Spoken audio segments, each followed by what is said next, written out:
Sports. I'm Vince, and I'm here with my co-host Stevie D. Stevie D, we are now 2 weeks in. You got to slow this down. Yeah, next thing you know, we're going to be saying week 16. Like, dang. I don't know how it's going so fast. I enjoy every minute of it, but it just needs to go slower, Stevie D. We're going to be in the off season. We're going to be in the off season. Get ready for the draft. We had a great week, too, though. If you looked at the games, only a couple kind of stood out where you were like, oh, this is going to be an intriguing matchup. Maybe the Ravens and the Chiefs, potentially the matchup between the Bills and the Dolphins, interconference, interdivision, right? Rivals, longtime rivals. You had a lot of things that were going on. And at the end of the day, I think some of the games that we expected to be really good did not turn out that way. But let's get started. Let's jump into the fact that we saw another rookie quarterback actually start to play a game, and that's in Justin Fields. And why? Because we had Andy Dalton, part of the quarterback carousel of quarterbacks who went down in week 2. Yeah, Justin Fields got a shot. Obviously, we had 4 starters go down in week 2 with Tua. We'll get into Tua. You had the top 6 quarterback of Jay's top 6 and Carson Wentz from last year went down. Right, 2 ankle sprains now, right? Right. They call them weak ankles. That's gonna be his nickname, weak ankles. And then you got Andy Dalton and then Tua, right? So, but Justin Fields got a shot, and it's interesting. The Bears, Matt Nagy's dancing around that question. Who's going to be the starter? I understand what he's doing there. He doesn't want to name the starter to Justin Fields and then has to backtrack if Fields doesn't perform. But, Justin's going to get a shot. He struggled. He struggled in that game. It's not like he lit it up in that game against the Bengals. Struggle he did. A sub 50% under what he was under 100 yards for the game. Yep. When you look at what is going on in Chicago, and you think, well, as a coach, if you're starting a rookie quarterback, there's a little bit more leeway for you, right? I don't think so. I really don't. I think that it is win now for Nagy. He unfortunately for Justin Fields, and this is not a good thing for Justin Fields either. That's right. That there's going to be another coach on the sidelines for the Chicago Bears next year. I'm sure. I mean, Justin Fields has all the talent in the world, right? You and I both thought where he was selected in the draft was too low for his ability, right? But now he's going to have to deal with a new coach, a new OC, just a new scheme, a new design. You're going to have to hope that the OC. I always talk about putting the right peg into the right hole, right? Don't be that guy to take a running quarterback and make him a drop back quarterback. Go ahead. Well, Ryan Pace, the GM is gone, right? Yeah. Pace is not going to survive another debacle. His 9 lives are up in there in Chicago. So when I look at Pace, again, a new GM comes in, new coach. Justin Fields wasn't drafted by that GM, wasn't drafted by that coach. Now you could probably trade Justin Fields and get something back for him. But again, as a fan base, you're like, man, I got to start all over again. New coach, new GM, new quarterback. It's that vicious cycle where it's almost like maybe if you're the owners, whether the fans like it or not, it's worth it to the Chicago Bears to give that GM and coach one more year with Justin Fields, just in case they can fix it. Are you saying that because there's some ties there between Stevie D and the Chicago Bears coaching staff? Well, Matt's got a special place just because he, having known him and his kids and stuff like that. So there's that hope, like, man, turn that around, man, turn it around. But in fairness, though, with a rookie quarterback, you just don't know. And I think changing out, you said it down, you changing out a coach, an offensive coordinator for a development of a young quarterback hurts their development, stuff their development. It does. So, though you may think it's the right decision to move on, in the end, it may not be for Justin Fields. So you give Nagy and Pace one more year with that quarterback to see what they can do. And then if they can't do it by the end of year 2, then you move on. Yeah. We had another quarterback that went down, and he went down early. That's in your game. Tua Tagovailoa, and he went down early. He got annihilated. He did. He did. Welcome to the NFL, young man. In all fairness, for AJ Epinesa and Greg Rousseau, I gave those guys a hard time, especially Epinesa last year when Buffalo selected him. I was like, dude, you gave your draft pick all undrafted. Oh my God! I didn't say that. I did. I didn't know that Bruce Smith was going to be working with him. That's a game changer. That's a game changer. No. Bruce Smith is the game changer, because when you look at the work that he did there, you've been like, oh, man. Then why did he get drafted so high then? I don't know. That's a good question. Because all the highlights showed this guy 5 yards back, and then once the quarterback scrambled out, then all of a sudden here he comes up to Phil. But I'm going to give him credit.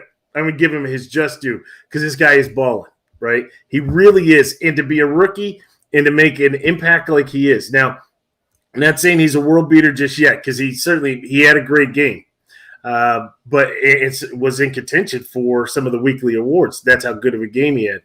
But what they did to Tua and forcing Jacoby Brissett to come in the game, and in my mind, I'm thinking, ooh, this isn't good, right? I'd much rather be going up against Tua than Jacoby Brissett, right? An established veteran, played under Belichick, played in Indianapolis. Here's a guy proven, but not so much, Stevie D. Not so much. And if I'm a Dolphins fan, I'm worried, right? to the point where I'm starting to wonder if we really should start lighting up those phone lines over to the Houston Texans to make an inquiry as to the status of Deshaun Watson. Well, yeah, we'll get into that here in a second. I thought your Buffalo Bills played a heck of a game, 35-0. I thought that bounce back road game, throwing a shutout on the road. Oh wait, whoa! That wasn't on the road. Did you not see the Buffalo Bills Twitter account or Instagram account that said, "Hey, it's nice to have a big victory in front of our home fans"? Oh yeah, it was a takeover. Bills Mafia. I keep telling you, we're international. We travel well, and we took over a stadium. Our opening game. That's home opener. Let's be honest. Nobody down there is from that state. They're all transplanted from the Northeast, right? So it's very easy to take over that stadium, right? I mean, let's be fair. What state do you live in? What state do you live in? See what I'm saying? They're all come down to the state of Florida. Just wait till they come to the 813. Watch that game. Yeah. Watch that game. But in all seriousness, it was a heck of a game by the Buffalo Bills. But with Deshaun, kind of talking about Deshaun, it's one of those. I don't know if he'll play. He may get traded, but I don't think he'll play. But if he gets traded, I think he plays. I don't know how. I love the comment. I love the statement. And finally, people are starting to realize we are the real America's team, right? Not that team down in Texas. No, not them. The team you couldn't beat in an exhibition game twice? I'm glad you called it an exhibition game, because that's all it was. It was just an exhibition game. But if we can get back on track here, as my wife has decided to go against the family, that will be dealt with later. there's a lot here, Mrs. D. But I don't think Deshaun Watson could get traded, but he's not going to play. He's not going to play. You don't think that if a team is willing to sacrifice whatever it takes as far as the capital to make this trade happen, that he wouldn't play? The NFL won't allow him to play. Then the NFL would deny the trade. Correct.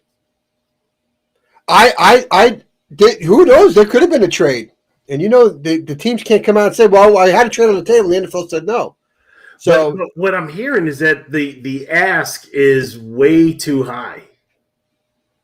Yeah, the ask is very high, right? What do they want? 3 first rounders and 3 number 2s? Yeah, Supposedly turned down. Three players and 3 number 1s. Yeah, I mean that's not going to happen. But if the Dolphins really come into with a really good offer, knowing that look, you're not playing them now. You're not doing your franchise any good by having him sit on the bench, paying him money to do nothing. Because now's the opportunity. If you were going to do anything, he'd play right now. Your starting quarterback, Tyrod Taylor, oh, I feel for that kid, is hurt. Now's the time you're going to play the guy. You're going to play a rookie? Seriously, a rookie that was drafted in what? The 3rd, 4th round? Yeah, something like that. What? In all fairness, outside of Russell Wilson, when's the last time a rookie quarterback drafted in the 3rd or 4th round has started by week 3 in their rookie year? It doesn't happen very often in the NFL. Russell Wilson has to be the last one to do it. Yeah. Right, because I think he came out of Wisconsin, I think, in the 3rd round pick. Maybe a 4th round, but I think it was the 3rd round. He may have been a first round. He may have been a first rounder if baseball wasn't hanging over his head. Sure, but at the end of the day, he still was a third or 4th round pick. But this kid, how could you? You're not even practicing Deshaun Watson. So if some team is going to offer you three number 2s, what are you waiting for? You're not playing them. You're just setting your franchise back. You think somebody's going to magically all of a sudden come up with three first rounds and 3 second rounds? Here you go. No way. Right. I don't know what they're smoking down there. I don't know where they're getting it from. What I just don't understand, seriously, is how you can let a player rot on the bench and pay the salary when we want to talk about money all the time. I'm talking about the organizations talking about money. Oh, well, I got a theory on that. Go ahead. The NFL's paying the Houston Texans money to sit him on the bench. They don't want to give it a headache. I'm going to stay away from that one. No, let's call it what it is. The NFL's shady. Let's call it what it is. They're shady. They know they're shady. Yeah, I'm calling it. It's not a big call stretch. These comments are solely that of Stevie D and only Stevie D. Well, come on, NFL Shield, bring it. They do not reflect the opinions of the official Word Sports podcast. Chicken. Oh, man. It's the truth. Why else would a team want to put the guy on the bench like that? It makes no sense. It really doesn't. Isn't it your job to win games? Now, think about this. All of this is setting up your rookie head coach. That's great. So you hire a coach, and you don't give him the best weapon the team has to play on the field. Right. That's fantastic. Which is why Deshaun. That's exactly why Deshaun wanted out in the first place. Because you do boneheaded things as an organization. Yeah. And he said, I want out. But let's stay in Texas. Let's stay in the state of Texas. Now, there's another football team in Texas? Well, they have a guy that I guess is an NFL coach. But, he has visual problems, right? He's not able to see exactly what's going on. Hard to understand when the game is on the line and you're trying to go for the win. Excuse me, can you get out the way? Can you say that? Can you have somebody down the line? There's 12 seconds left on the clock, coach. Somebody come into your headphones. Somebody come tap you on the shoulder. Be like, hey, what do you want to do here? The clock, I can't see it. Here you go. Now you can see the clock. What was going on in Dallas? What's going on in Big D? I'm going to pick on your awards here for a second. Oh, maybe I shouldn't have brought this up. You had Mike McCarthy, who you weren't a fan of. Nope. Last year. You weren't a fan of the hire. Nope. But I think you went on a limb because Dak was coming back. Yep. And you thought he was going to make him a better coach. Yep, I did. Yeah, and 2 weeks in a row you left the games head scratchers. Are you kidding me? So I'm confused by his clock management. I'm confused with just his overall where he's at in a game. Didn't he kick some ridiculous field goal too? Oh yeah, it was like a 60-something field goal. I seriously, I don't know where his head's at. Maybe the Texas heat has got him a little wobbly there. But I wonder if he's afraid of Steven and Jerry. I wonder if he is trying to placate to what they are saying to him. I don't know. I don't know because it doesn't seem like the same guy that was up in Green Bay. It just doesn't. But even with that said, there's some things that are just basic. I just basic, right? You know when you're in that position, this is why coaches get fired. Anthony Lynn is not head coach because of things like this, right? Call it for what it is. Poor clock management. Yeah. Rex Ryan is not in the NFL because of things like this, right? Poor game management. How can you, in good conscience, be able to say and raise your head high and say that you are an NFL head coach and you can't manage the most critical part of the game unless you're in the back of your mind, you're hearing the voices of Steven and Jerry Jones saying, this is what you need to do all week, right? They're chirping in your ear, and maybe you're second guessing what you used to be able to do. Yeah, look, in Dallas, anything's possible. Anything is possible in Dallas with the Jones boys, right? It's like the 80s with the Yankees. Calling down to Billy Martin. Why isn't this guy playing? You just don't know. I mean, you get a crazy owner, you never know what's possible. So it's not out there. Because I'll tell you, when I look at Mike McCarthy's face, he just looks like he's on another planet. Looks lost. Like he's clueless. Yes, clueless. Looks like he's lost. Lost. Lost is probably the best way to put it. Lost. Like the eyes just seem like he's not in that stadium. It's very bizarre. And then watching him in Hard Knocks, just listening to him speak, I'm like, who is this guy? Because he didn't sound like that in Green Bay. Oh, what was the line he used in Hard Knocks? It was something from Mike McCarthy's movie. Did you see that part? I can't remember what it was, but that was his big thing, right? Some phrase from the Mike Myers movie. And I was just like, really, this is your motivational theme that you're going to have for these guys out here, right? We're talking about, first of all some all pros that you have out there, but more than anything, we're talking about grown men who are making millions of dollars, right? You have to find something a little bit better, right, than some quip from a movie that really made no sense, right? But I'll tell you, last two things with Dallas for me is where's Zeke? I think there's an APB out on Zeke. He came back a little bit now, in all fairness. He came back a little bit. I still think they got to work him more. And I'm not knocking Zeke. I'm knocking the play calling. And I'll tell you one thing, Micah Parsons. Stud. Flat out. Pretty darn good. Flat out stud. Yeah. My Rookie of the Year candidate, so I'm just going to throw that out there. Didn't I have him on there Rookie of the Year too? Yeah, but you also picked Mike McCarthy, so, I went heavy on the Cowboys. I had Dak for – no, I changed from Dak to – all right. McCaffrey's he's off to a pretty good start too. So you did change you off to McCaffrey. I was going too heavy Dallas. I was like, oh, can't do this. So, Stevie D, when we look at at things that are happening in the NFL, one of the things that comes into play is what is going on with the Arizona Cardinals, right? I'm not a fan, right? Angel, I know you're out there. I know you watch the podcast. I know that's your team. I know you're ride or die. Not a fan. And I'm not a fan of Kyler Murray. Right?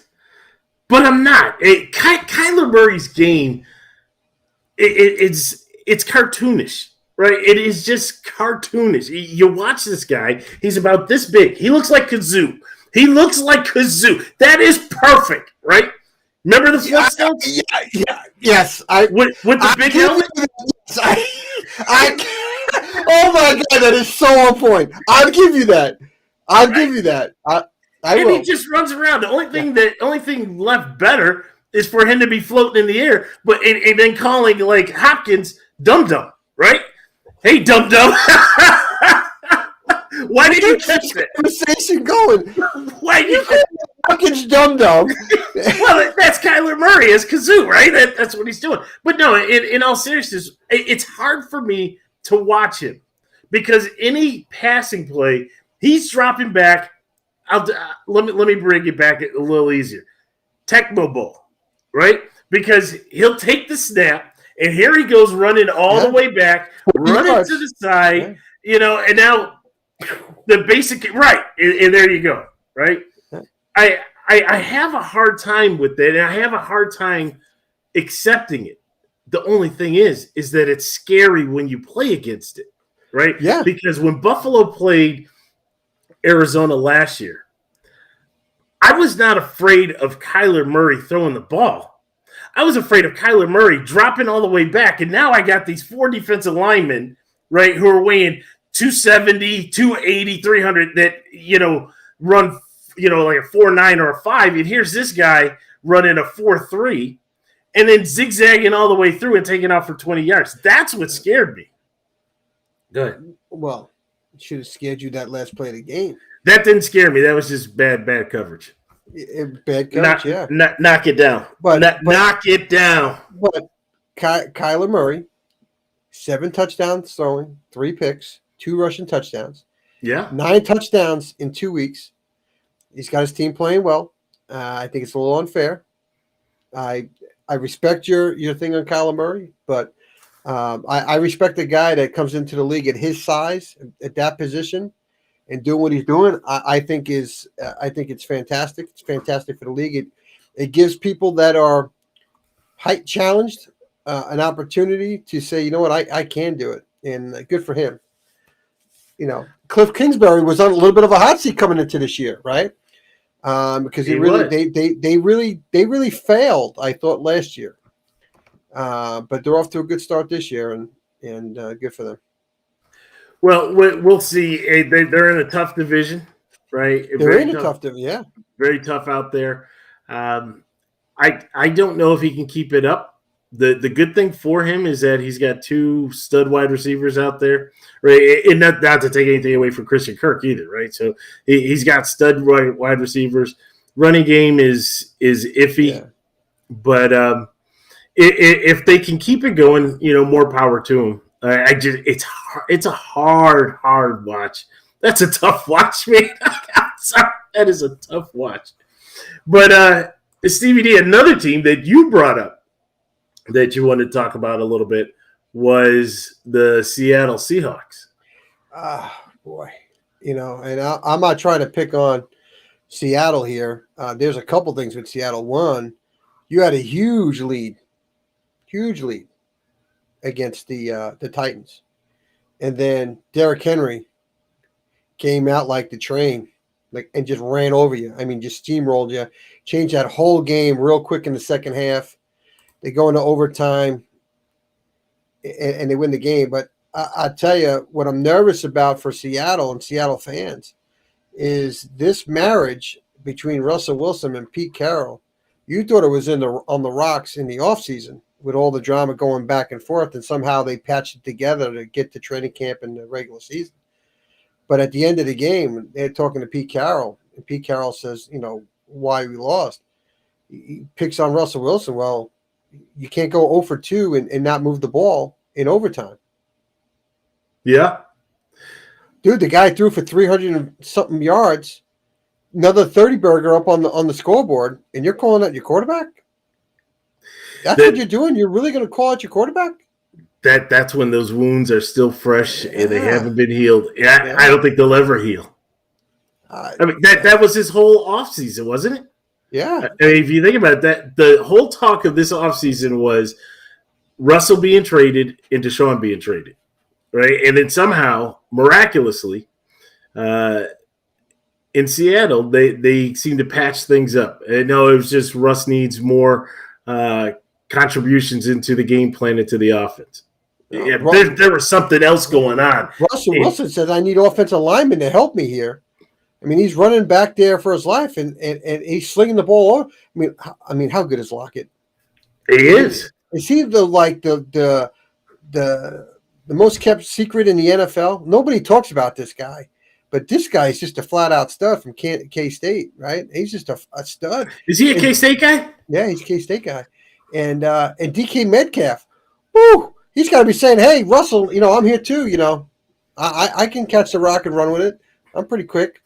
But DK, I mean, the fantasy owners, who's got? You don't have DK, do you? No. No. No. Number one in the heart, though. Well, I know you wanted him for real, but it's. I mean, he's nowhere to be found getting points. So I just think Seattle. It's going to be a bumpy road if this is week 2 and Carroll's calling him out, going 0 for 2 in overtime.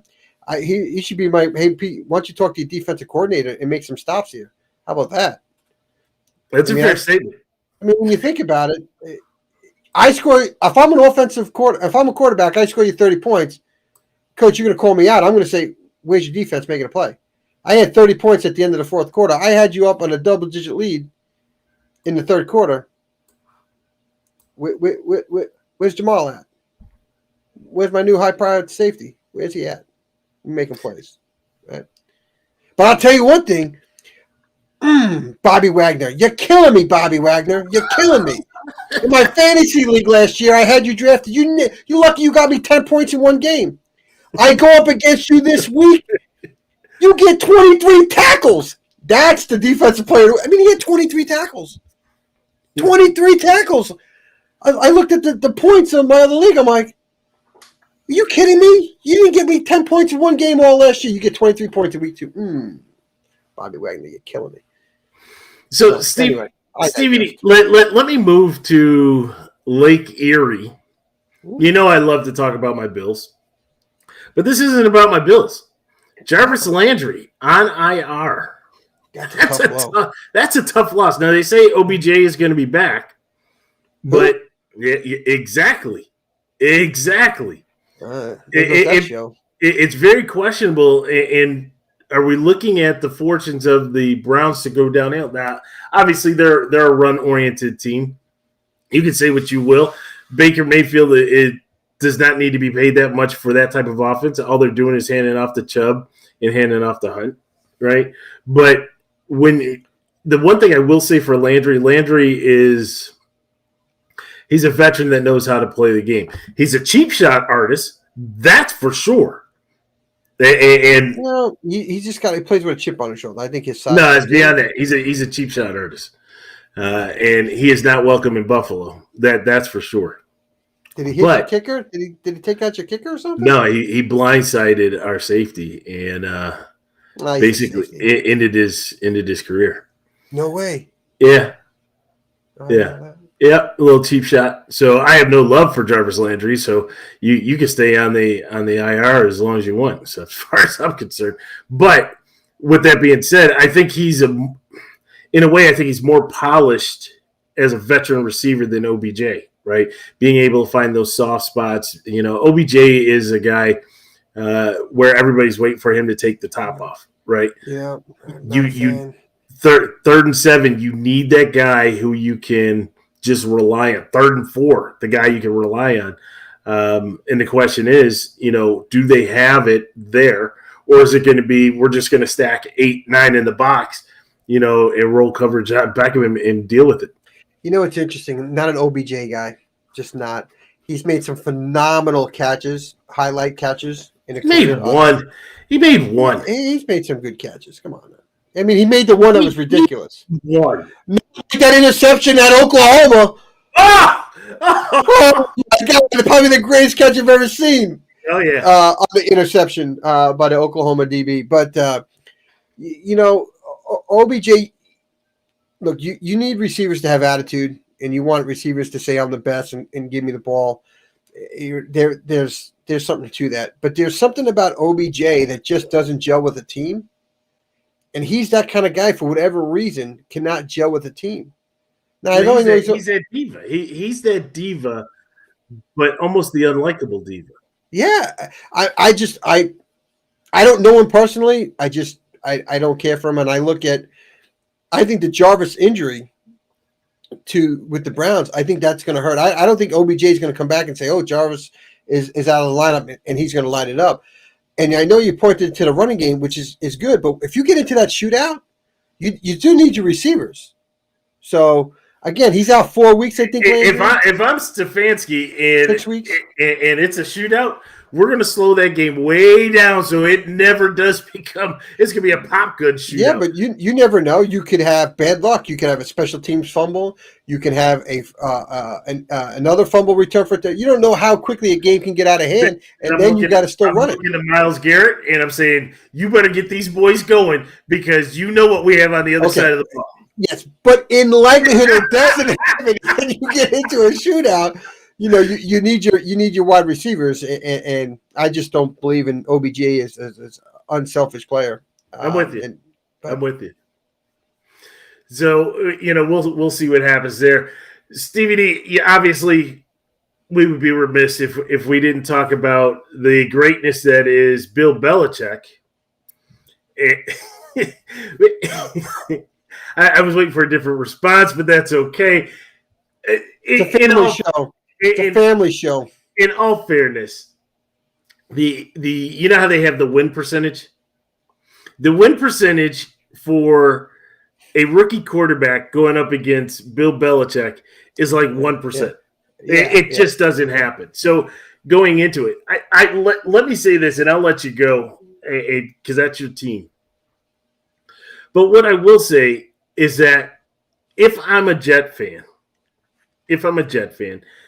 I'm looking at this season as a stepping stone, right? Sure. I'm not looking at this season as true wins and losses. Matter of fact, if we have 3 wins out of the entire season, I'm okay with that because that means that I'm getting a higher draft capital, right? But what I want out of this season is my quarterback that I selected number 2 overall to take every snap, to see every type of coverage, to see every type of front, to be able to check off and realize that was the wrong check off, right? So that you don't make that mistake again. And when you get into year 2, he's fully prepared to help lead this team past 3 wins, past 5 wins. Don't be happy with 6 or 7 wins because that's fool's gold, right? You want to get to the guy that's able to see everything. And that's what we said about Tua. That Flores didn't afford Tua that opportunity. So losing to Bill, it's not a bad thing. You saw, and hopefully you took mental note, and you're watching film. You saw what he did to you, and now it's just time for you to grow. Yeah, no, I'm with you on that wholeheartedly. I'm not upset. He threw 4 picks. A couple of those picks were really bad, right? But this is what Bill does to rookie quarterbacks.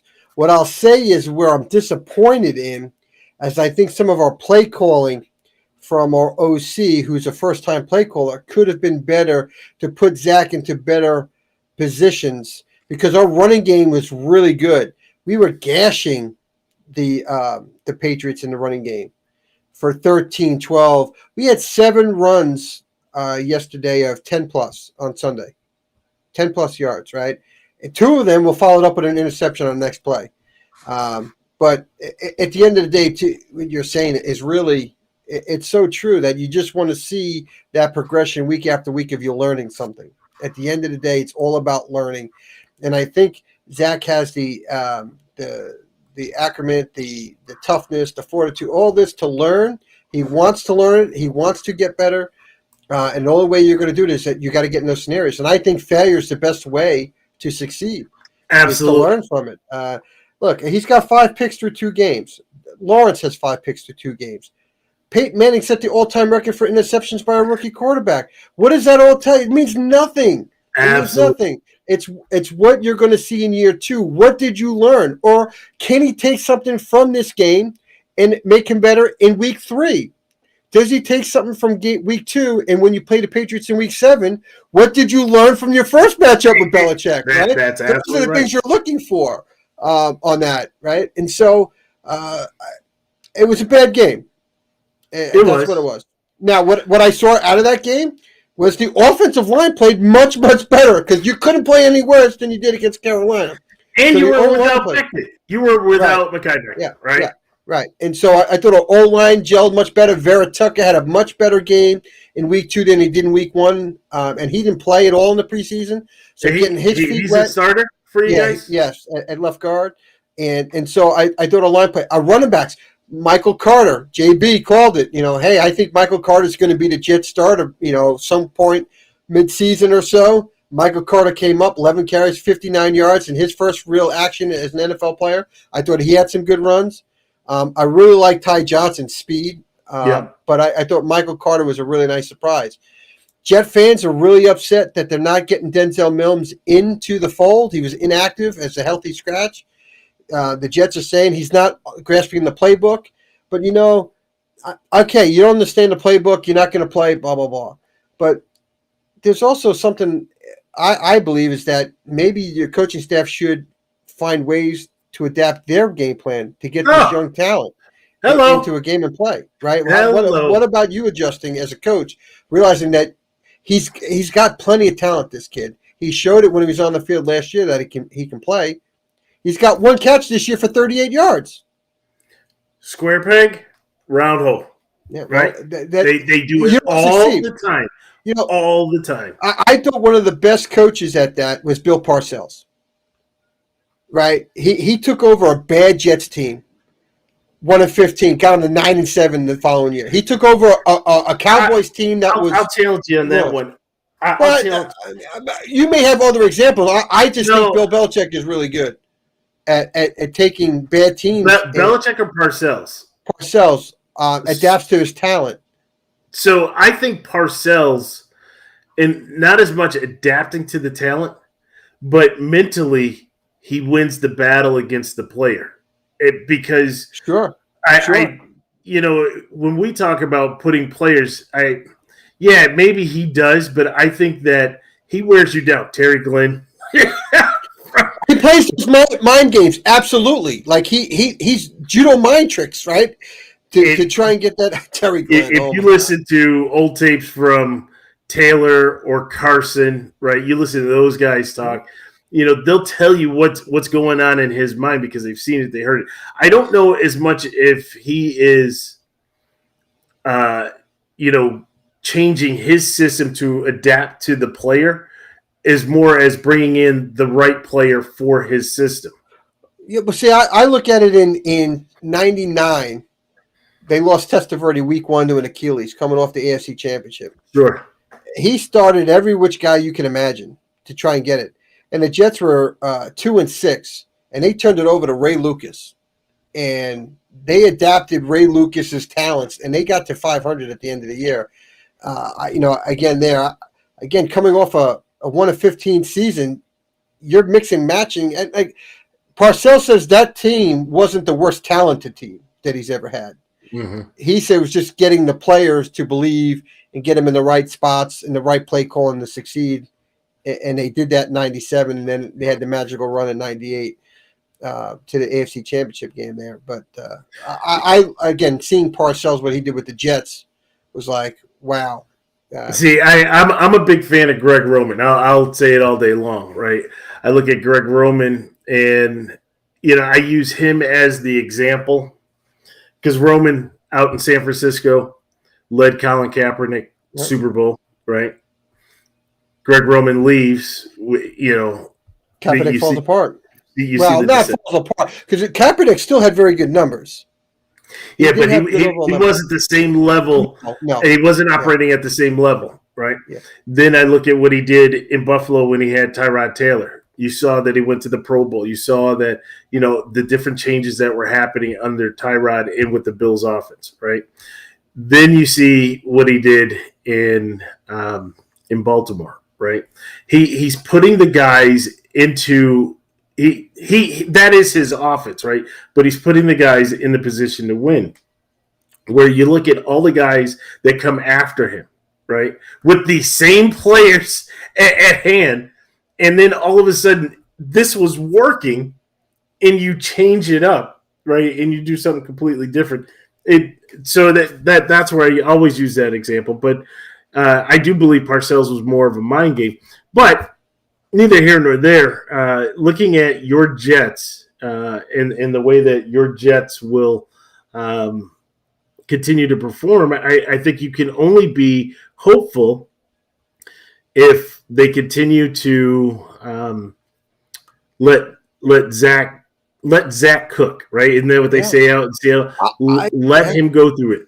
I'm a fan of watching rookie quarterbacks. I am like whether if you're a Jaguars fan, how could you not be for Lawrence? Or if you're a Bears fan, obviously you want to see Fields. I mean, this is great to see a young kid come in and show signs of greatness, confusion, and then learn from that confusion and say, oh my God, man, 2 weeks ago, he got annihilated on that very play, or it didn't work out, or he missed a read. It's all of that. Watching him at the line, changing, protections, because now he's seeing something they didn't see the week before.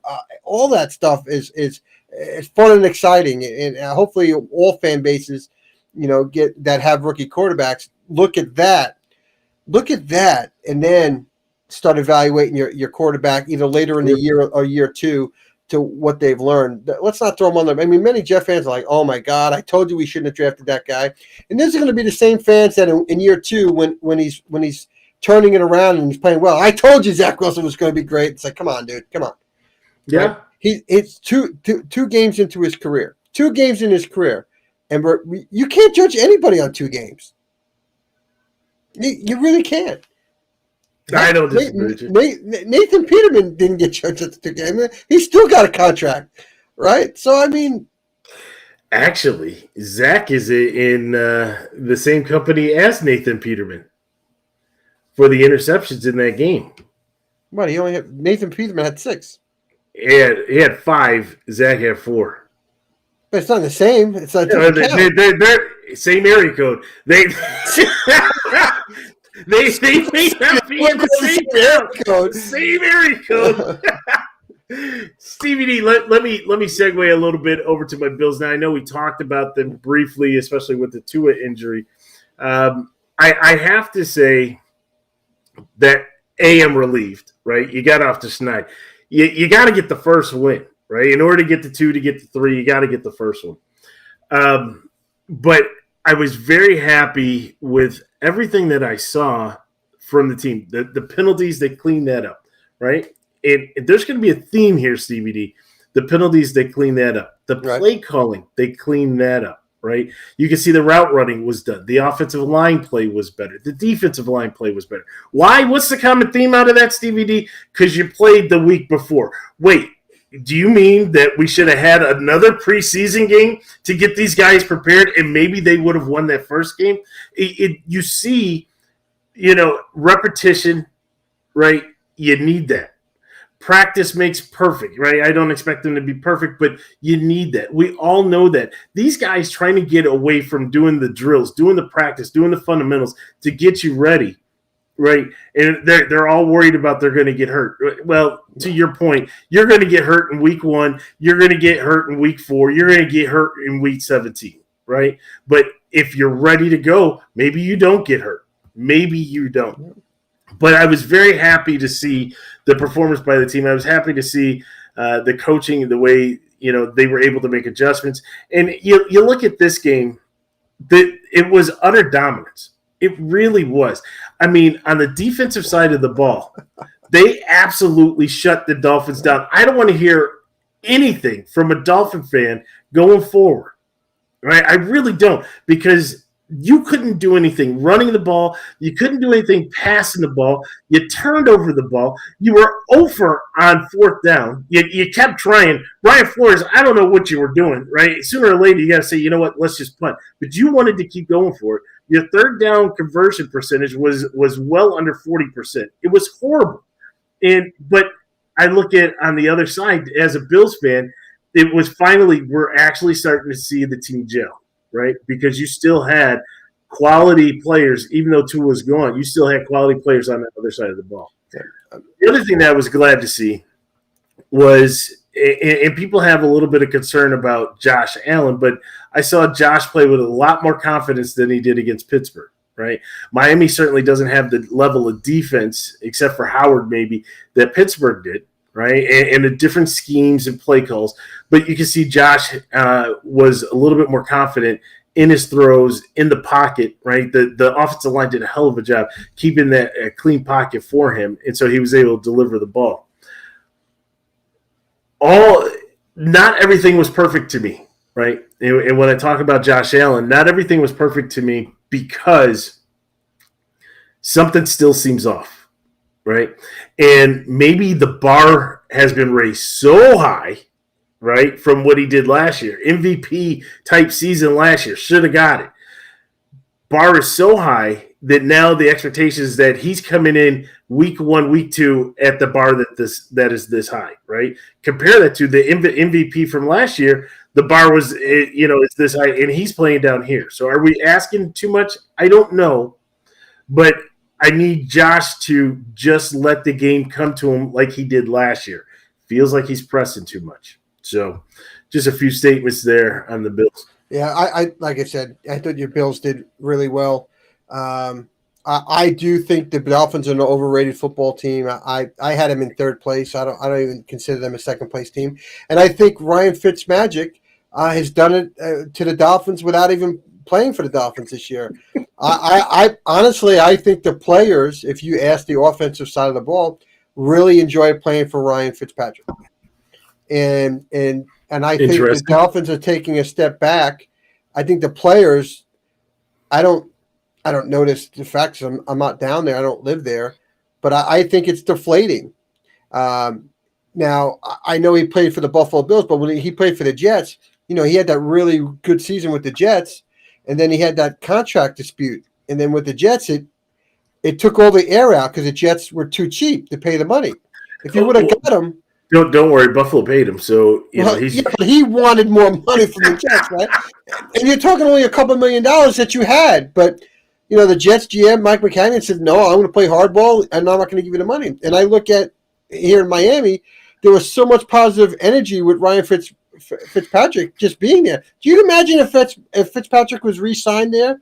And now Tua goes down week 1. What it could have energized the Dolphins players going, because he's crazy. I mean, he's got so much energy. I know he's got hurt with Washington, but he does bring a lot of energy and enthusiasm to the locker room and to the playing field for a guy that's never played in a playoff game. Right. I mean, it's amazing that I'm talking like this about Ryan Fitzmagic, but giving all kinds of love.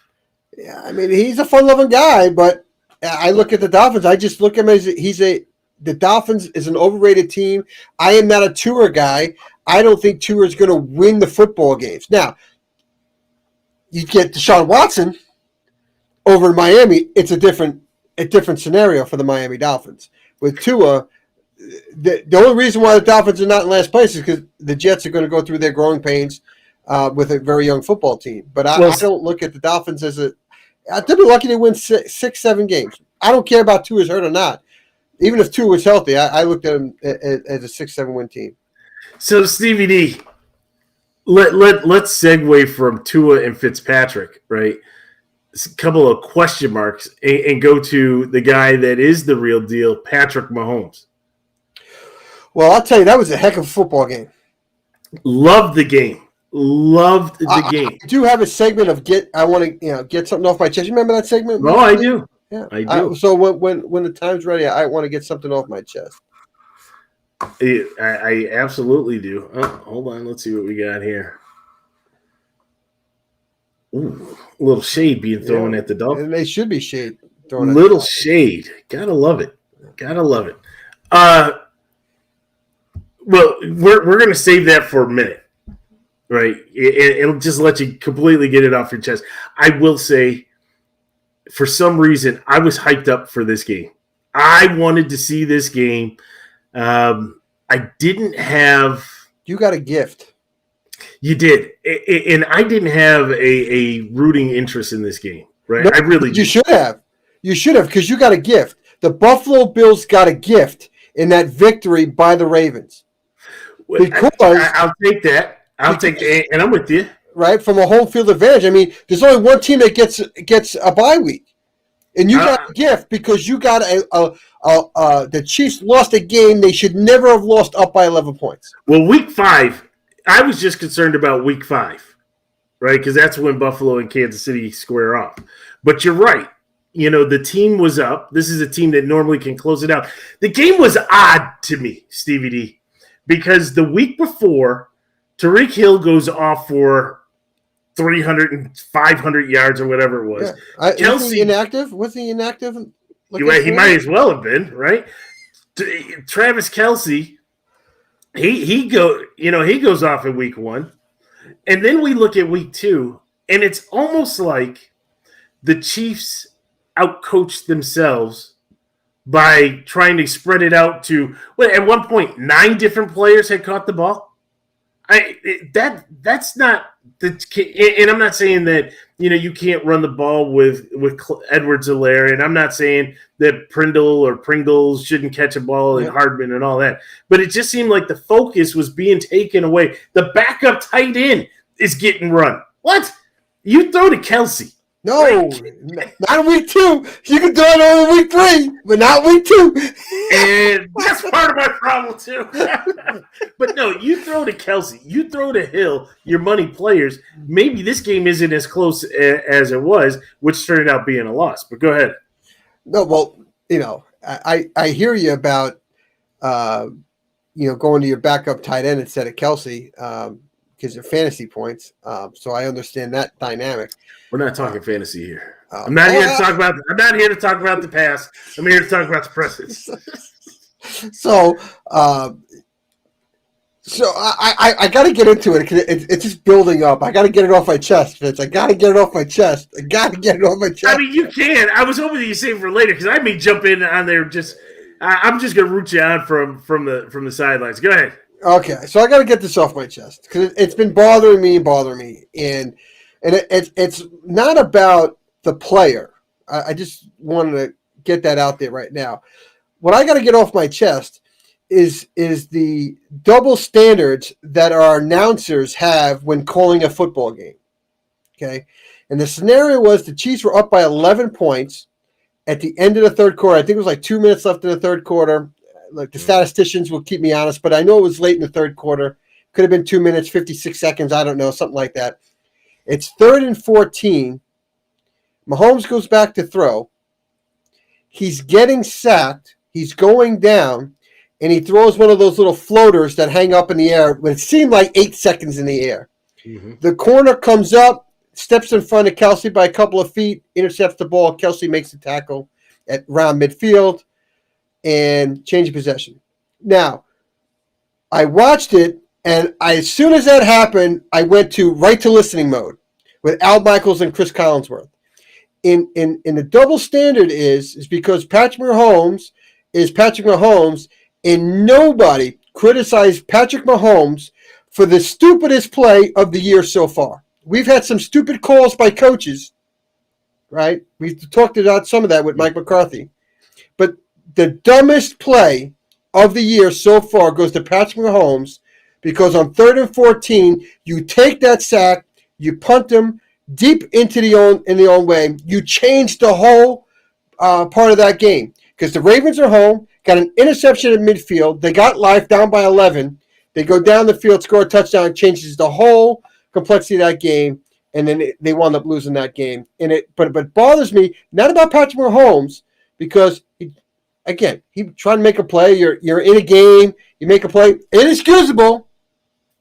I think Andy Reid was kind of miffed at it, but he didn't go crazy on the sideline. But where are the announcers? If you are a 15th ranked quarterback, 20th ranked quarterback, or the 32nd ranked, you're getting annihilated up by 11 points. Those announcers are killing you for the next 2 drives.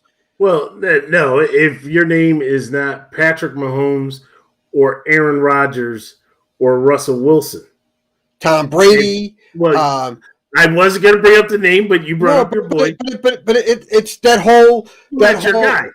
If Drew Brees was still playing, it wouldn't have been Drew Brees, right? There's just certain quarterbacks that because you're considered that upper echelon, ridiculously off the charts good quarterback, you're not getting called out, and that's wrong. You're in the middle of a game, and nobody talked about, oh my God, this could be a game changer. Patrick Mahomes used poor judgment. None of that was talked about, and I thought from an announcing standpoint, It just goes to show you how bad the announcers are. Well, bad or bad. I mean, maybe there's a different word you could jaded, use. or they just have. You're not announcing a game. You're doing your own narrative, right? Your own narrative that you don't want to call out Patrick Mahomes. But look, people get called out about being a homer, right? That's being a homer right there. You're not a Kansas City Chiefs announcer. You're announcing a game, and if you're gonna give Mahomes a pass, you have to give them the 32nd quarterback a pass. That's not fair. It's not fair to call out the 32nd ranked quarterback in the league. If that were Josh Allen, Al Michaels would have had a field day. Let's just put it out there, right? My boy Al, love me some Al. I know your things with Al. He refuses to go to Buffalo. I don't know what happened in Lake Placid in 1980. I know Lake Placid is not Buffalo, but he must have had something when he got up to a certain point of upstate New York that he just does not want to go there again. He was upset. Well, first of all, we're Western New York. We're not upstate. New York City and Long Island do not run the state where everything else above us is upstate, right? That's just you're like in Canada. I mean, come on. We are Western New York, all right? But I think it was more than you are New York. I think it was Mike Ramsey leaving the Olympic team going to the Sabres. That's what I think it was. But neither here nor there. You're spot on. There is definitely a double standard, right? You hear it out there that the top echelon can do no wrong, right? And we always want to give, start to put shade on those that aren't there. Well, let those guys, if it's truly warranted, then absolutely. You want to throw shade on Nathan Peterman for throwing interception after interception? Yeah, by all means. Right, you earned it. You did. And then once you have gotten past that part and you've started to excel, you still need to get that same level of shade, right? Uh-oh. Terry, here's the thing, Terry. I hear you're a very nice person, Terry. But, I think that my co-host here is putting some thoughts in your head here just to rub it into me here. Okay. I didn't have to say anything, that says New York Jets, but I'm sure the state of New Jersey is a little upset that they don't have their name going across. But anyways, I don't want to take away from your rant because it's valid, right? It really is valid. It really does bother me. It resonated to me that night of the game that I could not believe that they didn't even talk about it. But they went on the changeover of downs, and they didn't talk. They didn't do replays on it. But think about it. Doesn't that? Oh, you're getting attacked. Boy, all day today. Starting for Mississippi all day. Gotta love it. Hey, I got wide shoulder. I can take it all. But think about it. It happens all the time, Stevie D. When you get into practice, right? The top echelon players, I'm going to sit this one out, right? They have an off day. Well, guys that are starters, veterans in the league, older players are still out there grinding, right? If you're in that top, you are afforded, I guess, to have that special treatment. And part of that special treatment is that we're not going to say anything bad about you. But when you fall, if you fall, they come after you. They come after you. So, but CVD, I do want to go back to that game a little bit because what I found very, very interesting in that game was the fact that, with the Ravens, you always talk about how to contain Lamar Jackson, right? And you knew what the plays were going to be. You really did. I mean, you could say we're running read option. You can stop Latavius Murray, right? You can. But for some reason, they left these gaps wide open. And there he goes. And what is it, Steve Spagnuolo, the DC there in Kansas City? I don't know if you needed to call a timeout or what you needed to do, but you needed to stop what was happening right there. You had to. And then the fumble. Wow. Wow. That was a game that Andy Reid just gave away. Yeah. It really was. But it was exciting. I mean, up and down, very exciting. And, who would have thought the Raiders would be 2-0 and ahead of that division? You're not right. Wow. John Gruden is sitting back saying, look at me now. Well, until week 8. When he's 4-4, but the Raiders are off to 6-3, 6-4 starts, and then and they plummet. But for now, the Raiders at 2-0. Need to play that autumn wind and let the autumn winds go. So CVD, that's going to wrap this one up. Again, always fun to get back on the mic and kind of talk a little NFL football. Big shouts out to all of our listeners, subscribers, folks that are watching us here live on the podcast. Thank you, Mrs. D. Thank you, Terry. Thank you to everybody that's out there. We just have fun. Jones, thank you, bud. Aaron Jones, love you. We're just glad that you're out here. Listen to us because the funny thing is that this is just what we do, right? And now we're just taking it and taking everybody behind the curtain to hear our conversations that can go on for hours and hours and getting people upset that we're talking for hours and hours about football, right? Because you love football. It's just fun. So if you get a chance, you can always listen to the podcast on your favorite podcast platform. And, of course, you can check us out here on YouTube. Look for Official Word Sports. We're all around. If you want to message us, certainly send a message either through Twitter, Facebook, Instagram. We'll get back to you. Stevie D, anything else you got? Fantasy football #1, baby. Why did I leave that opening? Just so you know, you talking all that smack in week 1. Just so you know, if we would have played week 2, you were going down. So just calm it down a little bit over there. Calm it down. Who was that to? Bring it down. What's up? Who was that to? Jay. Good, because I stayed out of that. Yeah. He was talking all that smack. He was talking all that smack. Like, why did you do that to him? Who's next? He's lucky you got me week 1 when my players were sleeping. Yeah, they woke up in week 2. Yeah. He would have went down. I didn't appreciate that. I don't know who I played in week 2, but yeah, I didn't appreciate it. I'm putting it out there right now. That was you? Yeah. I saw how you tried to work that in there. Yeah, Aaron Jones, baby. Just wait. 4 touchdowns, 20 total yards in the game, but got me 4 touchdowns. Just wait. Thank you, Aaron Rodgers. I really appreciate you. All right, so for my co-host Stevie D, I'm Vince, and we'll talk to you soon.